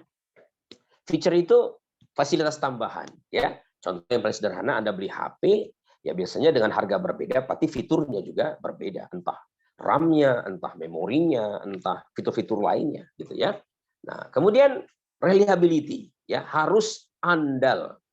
Jadi kalau Anda mendapatkan informasi, oh HP ini resolusinya sekian, berarti tajam dong kalau saya buat untuk membuat sebuah konten di YouTube. Nah, ketika Anda coba ternyata enggak ya. Ketika Anda upload ternyata dia tetap pecah-pecah juga. Itu berarti produk tersebut tidak reliable, teman-teman sekalian ya. Jadi harus mampu menunjukkan unjuk kerja utamanya. Itu namanya reliability. Lalu konsisten. Nah, ini dia nih. Ya, bisnis itu kadang tidak berkembang karena kita tidak menjaga konsistensinya. Bakso di awal kita buka besar, pentol baksonya, kuahnya kental, mie-nya banyak, rasanya nendang. Tapi setelah sebulan, 2 bulan, 3 bulan, kuahnya makin cair, pentol baksonya makin kecil, ya. Lalu kemudian orang kalau pesan itu setengah jam baru datang produknya, sangat lambat. Nah, itu berarti tidak konsisten. Lalu desainnya, ya. Apalagi kalau Anda bicara tentang produk-produk yang berbau estetis, itu sangat membutuhkan sisi desainnya. Yuk, Mas Akmal, di slide yang terakhir. Nah, produk tidak bisa dilepaskan atau disandingkan dari yang namanya service atau pelayanan. Adik-adik ya. Yuk, yang pertama, namanya harus handal dulu, ya. Harus reliability, harus handal juga. Tapi dalam konteks ini, pelayanan ini maksudnya adalah kita bisa memenuhi janji-janji pelayanan kita. Contoh, kita mengatakan get one, buy one, get one. Nah, itu berarti ya udah, kita harus penuhi itu. Kalau kita janji mengatakan beli 1 dapat 1, ya kita harus penuhi janji itu. Ya, kita mengatakan 1 bulan akan dikirimkan, ya 1 bulan harus dikirimkan barangnya. 3 hari akan sampai di konsumen, ya 3 hari harus sampai. Itu namanya reliability. Yang ketiga assurance, ya. Orang itu percaya sama kita. Makanya kalau ada di sekalian beli ke marketplace itu kan nggak langsung beli tuh. Anda akan lihat ratingnya itu. Kalau ratingnya di bawah 4, pasti Anda akan ragu beli di tempat itu. Iya kan? Lalu Anda juga melihat ulasan dari pembeli sebelumnya. Ya, kalau dia merasa bahwa di situ ulasannya bagus-bagus, kita merasa begitu, kita akan beli. Nah, kenapa itu perlu? Karena dia membangun assurance, membuat bisnis itu dipercayai. Jangan lupa yang ketiga dia harus tangible. Ya, tangible itu artinya ya tempatnya bersih, kemudian nyaman dan seterusnya. Ya, tangible. Lalu empati, mengerti, memahami kebutuhan perasaan dari customer kita. Dan yang berikutnya adalah responsiveness, ya. Jadi bisnis itu harus responsif, harus cepat, harus ya harus memudahkan bukan mempersulit, ya. Nah, sehingga kalau Anda lihat disingkat dari R sampai dengan R berikutnya itu dia menjadi rater. Nah, inilah standar pelayanan bisnis yang bagus di samping produk kualitasnya oke, pelayanannya juga harus oke. Dan disitulah bisnis itu akan menjadi bisnis yang kompetitif, ya. Bisnis yang kemudian bisa bersaing di tengah hingar-bingarnya produk-produk sejenis begitu. Nah, dari sekalian itu pemaparan saya, ya, kurang lebih 1 jam saya sudah menyampaikannya kepada Anda. Dan harapan saya kita lebih banyak berdiskusi, ya, karena itu insya Allah akan memperkaya hazanah kita, memperkaya wawasan adik sekalian. Saya tutup dulu dan mohon maaf setelah ini saya akan mundur sebentar. Saya ngambil baterai dulu karena kebetulan ini gadget yang saya pakai untuk presentasi ini baterainya tinggal 10%. Jadi mohon moderator bisa dikondisikan dulu sembari saya mengambil charger untuk mencas kembali gadget yang saya pergunakan ini. Terima kasih adik-adik sekalian atas perhatiannya. Mudah-mudahan wawasan yang saya sampaikan bisa memperkaya hazanah kalian, menyemangati kalian dan menyebarkan virus entrepreneurship. Jadi wirausaha itu memang berisiko, ya. Bisa jadi Anda kaya atau kaya sekali, ya. Kaya atau kaya sekali. Nah, jadi orang kaya itu bukan sesuatu yang diharamkan, ya. Kalau Anda jadi orang kaya yang bersyukur, Anda dermawan, bisa berbagi kepada orang lain, bisa sharing of happiness, maka itu sesuatu yang luar biasa, kan? Nah, jalan tol menuju itu apa? Menjadilah seorang entrepreneur, karena itu jalan terbuka dan dijanjikan oleh agama. Siapa yang kemudian masuk ke dalam bisnis atau perdagangan, itu 9 pintu bisa Anda ketuk. Tapi kalau lewat pegawai itu hanya 1, ya. Dari 10 jalan itu ada 9-nya lewat perdagangan, 1-nya lewat menjadi seorang pegawai. Maka jangan pilih yang sedikit dong, ya. Pilihlah yang jalan yang lebih banyak dan lebih banyak pilihan tersebut. Terima kasih atas atensinya, jangan kemana-mana. Stay tune terus di acara ini, saya tunggu pertanyaannya. Dan adik-adik sekalian silahkan kunjungi channel saya, YouTube saya, Kiki F. Wijaya. Di situ Anda akan mendapatkan beberapa inspirasi di channel saya itu. Dan jangan lupa untuk subscribe, ya, untuk menambah silaturahmi di antara kita di kemudian hari. Terima kasih, saya akhiri. Wassalamualaikum warahmatullahi wabarakatuh. Waalaikumsalam warahmatullahi wabarakatuh. Terima kasih atas pemaparannya Bapak Kiki Wijaya. Seperti tadi yang sudah disinggung oleh Pak Kiki juga, apabila teman-teman ada yang ingin mengajukan pertanyaan terkait dengan pembahasan yang tadi sudah disampaikan, bisa langsung raise hand aja. Nanti akan dipersilakan untuk bertanya langsung. Baik, di sini sudah ada satu penanya atas nama Rizky. Mungkin Mas Rizky bisa langsung on mic saja. Monggo, dan teman-teman panitia mungkin bisa bantu dicatat ya pertanyaan. Baik, terima kasih. Nunggu bapaknya dulu. Baik, Mas. Mungkin teman-teman yang lain jika ada yang mau memberikan pertanyaan, bisa langsung raise hand dari sekarang karena akan dibatasi hanya 3 saja.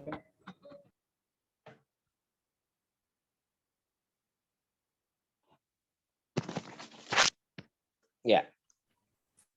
Ya, baik, silakan kepada Mas Rizky, dipersilakan untuk menyampaikan pertanyaan.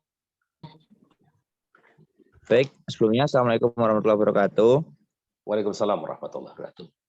Mohon maaf Bapak dan teman-teman semuanya, izin off kamera. Baik, sebelumnya perkenalkan nama saya Rizky Muhammad Aji. Saya di sini dari program studi Ekonomi Pertanian Agribisnis dari Universitas Gadjah Mada. Mohon izin untuk silaturahmi ya teman-teman dari UPN Ekonomi Pembangunan. Nah, baik, terkait dengan pertanyaan kali ini saya izin bertanya terkait dengan bisnis entrepreneur gitu. Nah, di sini saya sudah menjalankan bisnis selama kurang lebih 2 tahun. Nah, di sini bisnis saya itu nggak ada modal sama sekali gitu, tapi alhamdulillah berjalan selama 2 tahun ini. Nah, untuk pengembangan bisnis itu sendiri kan harus ada modal ya Pak. Nah, kita tuh terkendala modal tuh masalah utama kita tuh untuk pengembangan itu terkendala masalah modal. Nah, yang pertanyaan yang pertama, gimana sih Pak kita bisa mendapatkan investor, terus kayak pembagiannya harus gimana? Itu yang pertama. Terus yang kedua terkait dengan sebentar, saya tadi mencatat sebentar Pak. Sorry Mas Rizky, bisnisnya apa? Ya? Produknya apa? Saya custom jersey Pak. Jersey? Iya. Iya, oke. Custom jersey ya. Oke.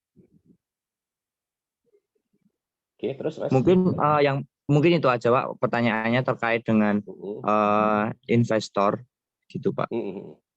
Iya, baik. Mungkin yang saya tanyakan itu gimana caranya kita dapat seorang yang bisa menginvest di ibaratnya di usaha kami gitu. Mungkin itu Pak. Baik, Terima makasih kasih. Mas. Ya.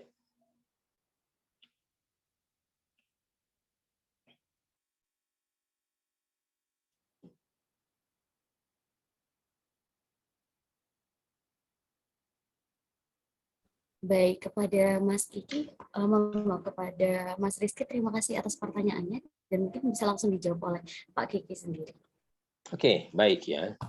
Oke, pertama saya ingin sampaikan begini, Mas Rizky. Bisnis itu biasanya akan dilirik, ya, akan mendapatkan kucuran dana atau investasi itu kan kalau dia sudah menunjukkan performance yang bagus, ya, performance yang bagus. Jadi saya katakan 2 tahun pertama, 2 tahun itu kan masa-masa embryonik sebenarnya, 2 tahun itu, ya. Setelah itu kan dia masuk ke masa growth, tumbuh dulu, ya, tumbuh ya sekitar 5 tahun ke depan, 7 tahun kalau kita kalkulasi begitu. Lalu dia akan mature, nah dia akan mature atau settle itu ya. Nah biasanya kalau nggak hati-hati, bisnis itu akan masuk ke tahap ketiga, keempat namanya decline. Makanya biar bisnis itu tidak mati, maka dia harus melakukan yang namanya change, perubahan-perubahan ya. Nah, ketika kita mencari seorang investor, ya polanya bisa bermacam-macam, toh. Dia menanamkan investasi di situ, atau bisa juga ya kita menjual saham lalu kita menawarkan investasi kepada dia dari sekian ini kita kasih berapa persen, ya monggo silakan kalau dia kemudian mempercayainya. Atau kita tawarkan dengan pola bagi hasil. Yang umum itu kan polanya biasanya 60-40. Ya, 60 kita karena kita menjalankannya, 40 dia sebagai pihak yang memberikan modal. Ya, dan ini yang saya sarankan lebih bagus ya, sistemnya bagi hasil. Cuma untuk sampai pada tahap itu, Mas Rizky, tentu saja kita harus membangun trust dulu gitu loh. Ya, bisnis kita ini kira-kira bagaimana itu, neracanya seperti apa, ya, portofolinya kayak apa, itu kira-kira begitu.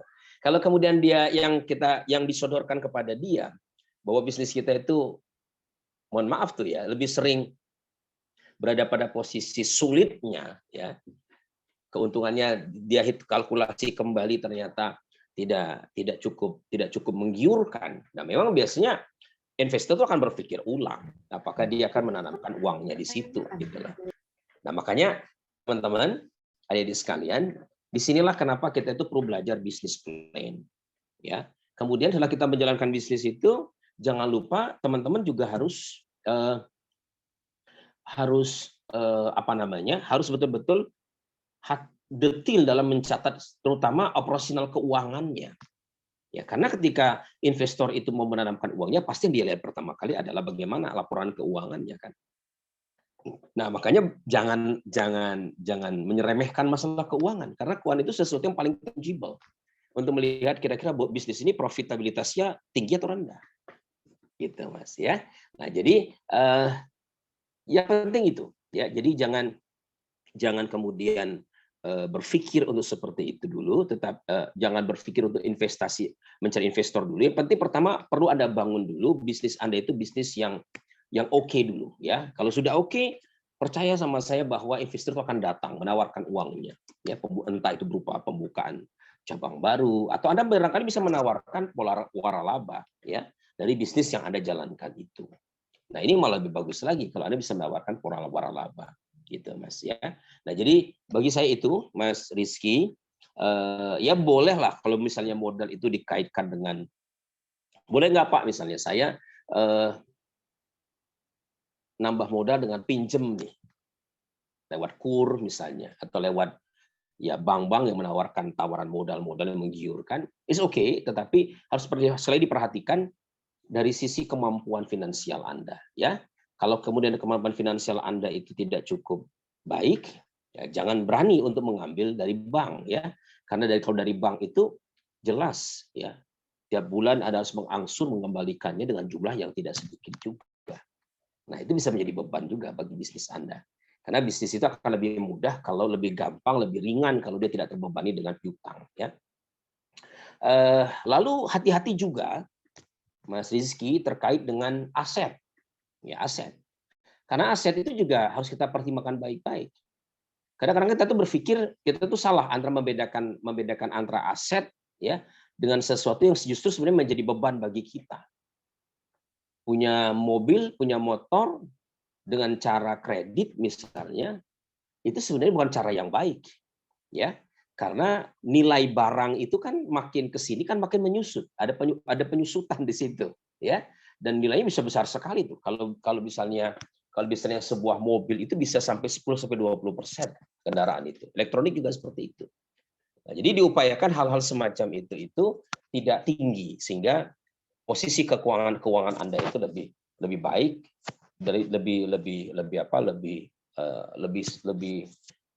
lebih lincah ya, karena tidak ada beban-beban operasional yang harus Anda keluarkan setiap bulannya itu.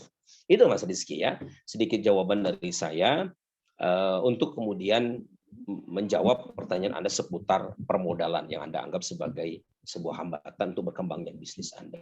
Tapi sekali lagi saya sampaikan, Anda harus menjawab sebuah pertanyaan penting, ya.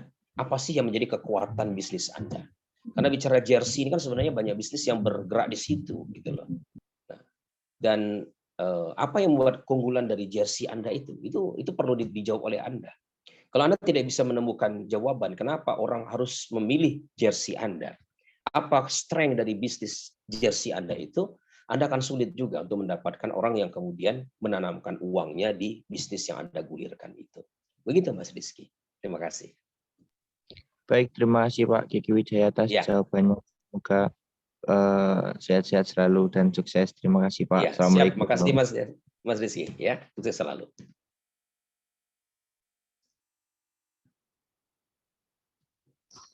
Baik, terima kasih Mas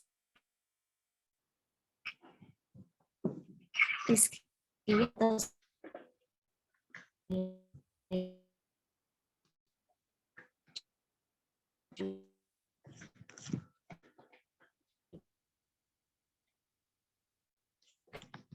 tadi juga sudah langsung on-mic untuk menyampaikan pertanyaan.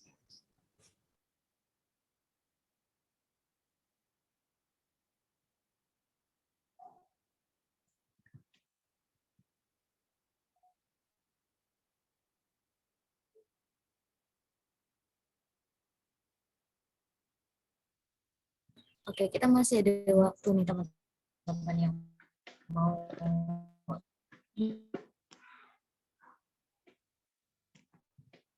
bisa langsung on mic aja mungkin, atau bisa pakai fitur raise hand kita di siang hari.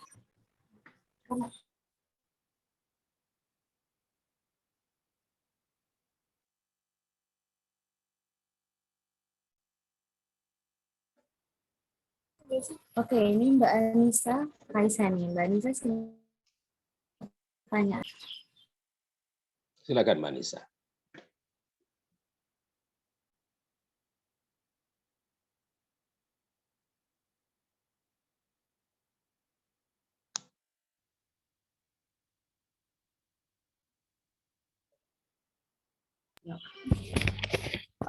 Oke, izin masuk. Aku mau bertanya, kalau apa yang biasanya sebagai seorang entrepreneur tuh yang biasanya kita tidak sadari sebagai entrepreneur, kalau kita tuh tidak menyadari gimana ya, sebentar, kesalahan apa yang entrepreneur itu tidak menyadari kalau bisnis itu dapat mengurangi peluang atau mengurangi pasar kita, itu apa aja kesalahan dari entrepreneur yang banyak tidak disadari oleh entrepreneur sendiri gitu.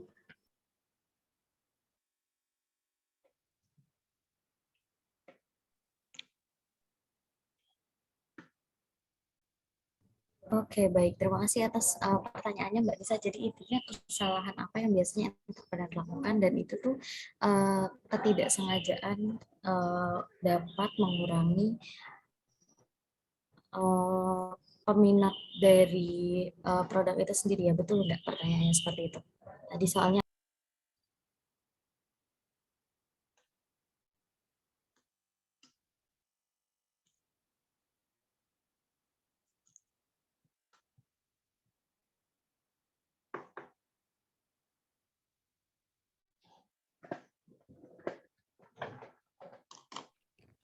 Ya betul Mbak Ses. oke, baik. Kalau gitu bisa langsung dijawab aja oleh Pak Kiki, dipersilakan. Ya. Baik ya. Sebagai pebisnis, kita itu harus memiliki yang namanya prosperity consciousness, ya. Sebuah kesadaran yang berlimpah, jiwanya harus berlimpah. Jadi kita itu harus belajar untuk selalu open mind terhadap apapun dari sekalian. Termasuk open mind terhadap masukan-masukan dari customer kita. Ya. Nah, jadi kalau Anda merasa misalnya ada sesuatu yang kurang dari produk Anda, ada yang kurang dari jasa Anda harus welcome dengan itu. Karena customer itu, adik-adik sekalian, biasanya ketika dia kecewa, dia tidak akan menyampaikannya secara terbuka. Karena kultur di Indonesia itu masyarakatnya ini tidak selugas di luar kita. Ya, kita tuh biasanya menyembunyikan ketidaksukaan, menyembunyikan komplain kita kepada sebuah bisnis itu sedemikian rupa sehingga mereka pun tidak mendapatkan feedback dari kita. Nah, ini kesalahan yang seringkali membuat bisnis itu akhirnya tidak bertahan lama. Ya. Nah, apa yang harus Anda perbaiki dalam sebuah bisnis itu, ya? Tentu saja kembali kepada dua hal yang tadi saya singgung belakangan. Yang pertama biasanya terkait dengan produk, ya. Produk itu harus kuat. Produk itu harus kuat, adik-adik sekalian. Jangan jual makanan yang rasanya itu standar. Tapi harus enak. Karena yang namanya makanan itu kehandalan utamanya terletak pada rasanya. Ya kan? Jadi harus kuat produk dulu, gitu loh. Entah itu di bahannya, entah itu di rasanya, kalau dia berupa makanan, entah itu barangkali di desainnya, kalau ada yang Anda jual misalnya produk-produk estetis misalnya, ya itu harus Anda perhatikan dulu di produknya. Kalau produknya sudah adik-adik perhatikan bagus, ya baik adik-adik sekalian, maka yang berikutnya, yang kedua, tentu saja dari sisi servisnya. Servisnya bagaimana? Servis yang Anda tawarkan itu, apakah servis yang Anda lakukan itu servis yang bermasalah? Ya, itu akan menjadi persoalan juga. Contoh misalnya begini, sederhana saja. Kadang kita kalau misalnya ke toko, ke sebuah tempat makan itu, adik-adik sekalian, kita pesan produknya, ya minumannya lambat datang.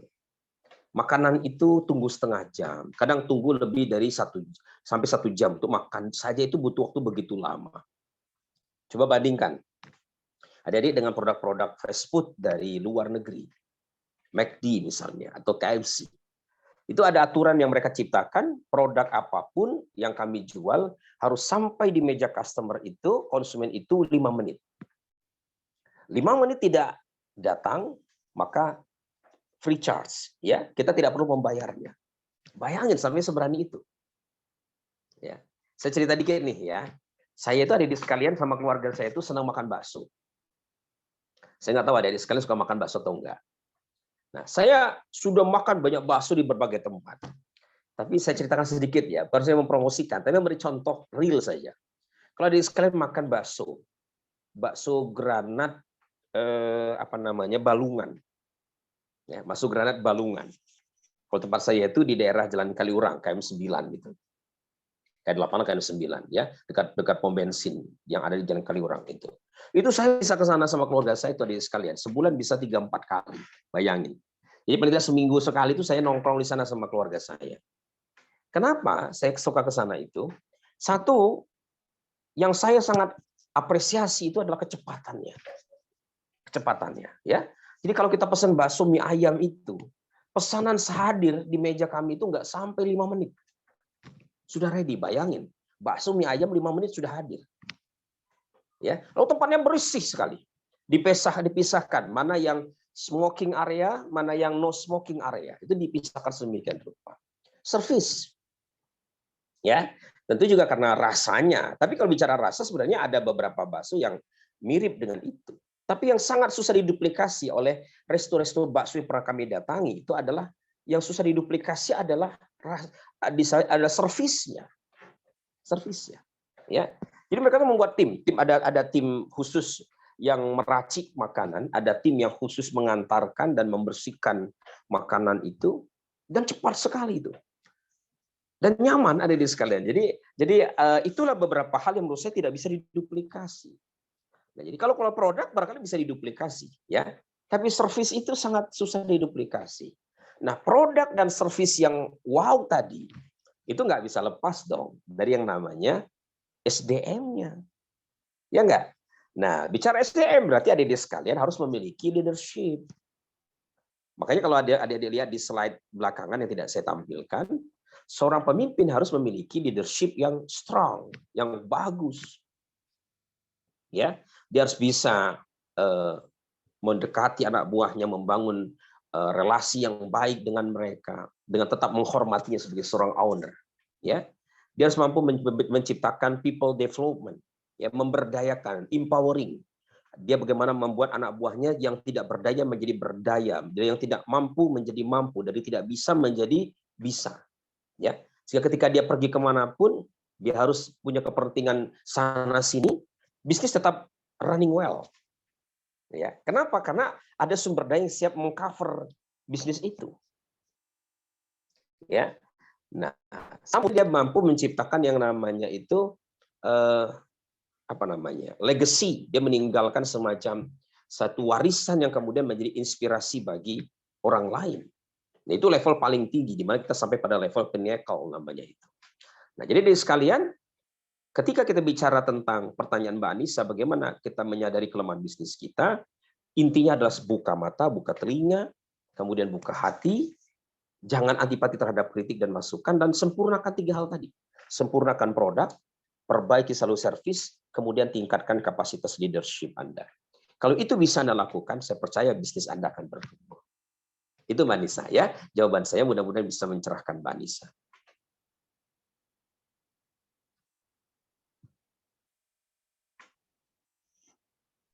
Baik, terima kasih Pak Kiki Wijaya atas ilmunya.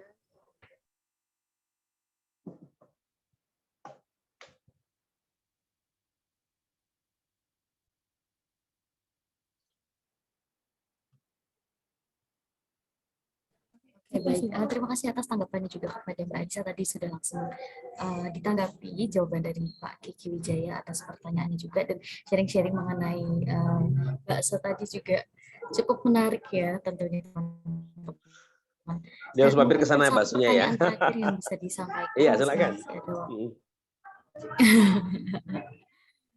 Baik, satu pertanyaan terakhir untuk teman-teman mungkin. Silakan. Kalau masih ada bisa. Ada?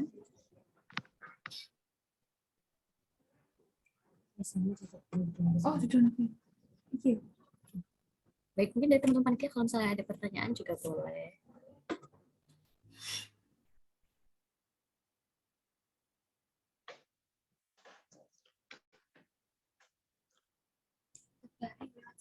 Oke, baik. Mungkin pertanyaan dari Mbak Anissa tadi adalah pertanyaan terakhir. Untuk sesi kali ini, Pak Kiki, terima kasih atas waktunya dan materinya, semoga bermanfaat bagi kami semua yang ada di sini, dan tentunya juga sharing, saling jalin silaturahmi untuk ke depannya. Seperti itu, terima kasih Pak Kiki, mungkin kita kembali. Dan untuk teman-teman mungkin bisa saya bacakan. Jadi mengenai bisnis, mengenai kewirausahaan atau entrepreneurship, di sini hal-hal yang perlu diperhatikan yaitu kita harus melihat opportunity atau peluang, bukan melihat permasalahannya. Kemudian memiliki visi dan misi yang besar dan bermakna tentunya, dan perlunya jiwa tekun dan pantang menyerah, menjaga kualitas produk dan layanan, serta membangun sistem dan kepemimpinan atau leadership itu sendiri. Jadi ketika menghadapi kegagalan, lihatlah kegagalan sebagai sebuah peristiwa yang sementara dan dan jangan menyalahkan diri sendiri. Jadi mungkin itu saja kesimpulan yang bisa saya sampaikan atas webinar hari ini. Semoga bermanfaat untuk kita semua dan mungkin semoga kita bisa bertemu di lain kesempatan. Terima kasih atas waktunya. Saya kembalikan kembali ke MC.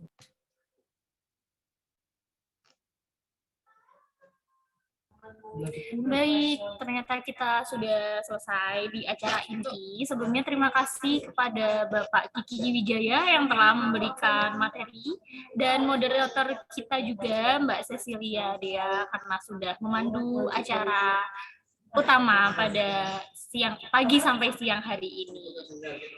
Baik, nggak terasa kita udah ada di penghujung acara ya teman-teman. Jadi sebelum kita tutup, kita dokumentasi dulu, mungkin dari panitianya.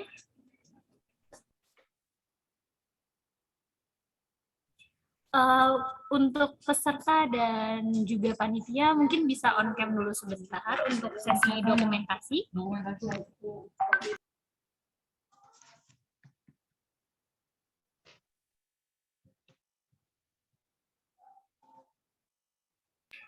Baik, buat yang belum on cam, mungkin bisa on cam dulu ya.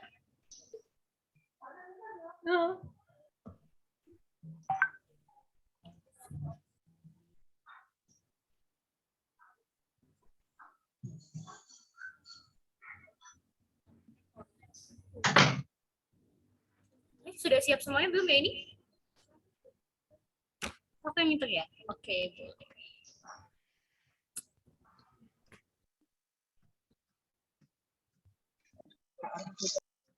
Oke, langsung kita mulai aja ya sesi dokumentasinya. Mungkin teman-teman boleh bergaya dulu.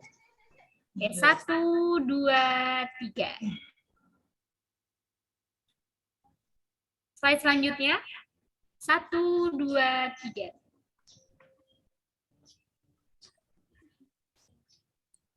Oke, cukup. Terima kasih sekali lagi saya ucapkan kepada Bapak Kiki Wijaya yang telah dengan senang hati memberikan materinya pada siang hari ini. Semoga bermanfaat juga buat para peserta dan semua yang telah mengikuti webinar pada pagi sampai siang hari ini.